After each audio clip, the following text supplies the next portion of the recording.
কারখানায় কাজ করা সামান্য এক শ্রমিকের ছেলের খেলা দেখে তাকে কিনে নেয় স্থানীয় এক ক্লাব।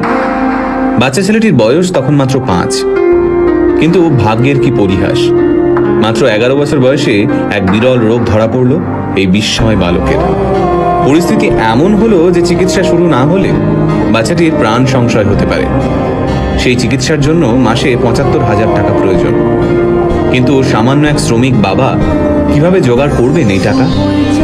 স্থানীয় যে ক্লাবে ছেলেটি খেলতো তারাও এই বিপুল পরিমাণ টাকা দিতে অস্বীকার করল।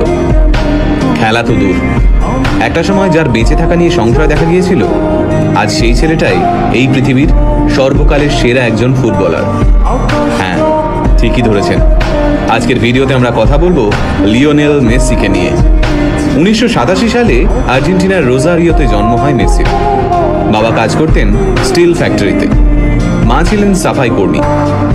হাঁটতে শেখার আগেই ফুটবল নিয়ে কসরত করা শিখে যায় ছোট্ট মেসি।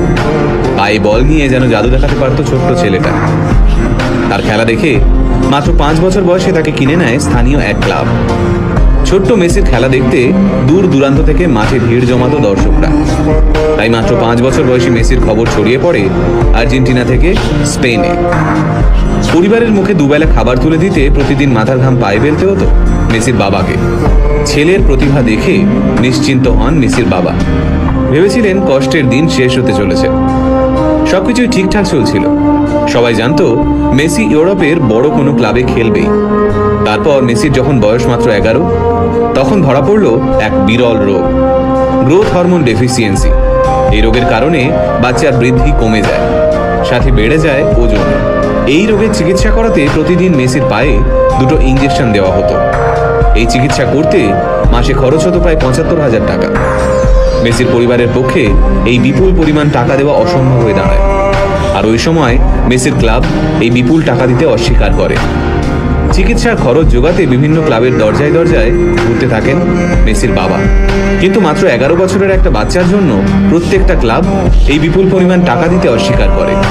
তবে চিকিৎসা চলাকালীন মেসিকে মাঠ থেকে এক মুহূর্তের জন্যও দূরে সরিয়ে রাখা যায়নি। সেই সময় ওই মাঠে উপস্থিত ছিলেন ফুটবল ক্লাব বার্সেলোনার এক প্রতিনিধি। মেসির পায়ের জাদু দেখে মেসিকে স্পেনের বার্সেলোনায় নিয়ে যেতে চান সেই প্রতিনিধি।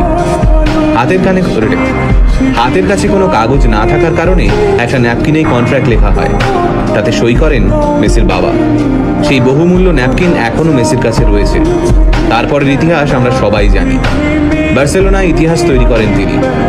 বিশ্বের সামনে বার্সেলোনাকে সেরা ক্লাব হিসেবে তুলে ধরেন। শুধুমাত্র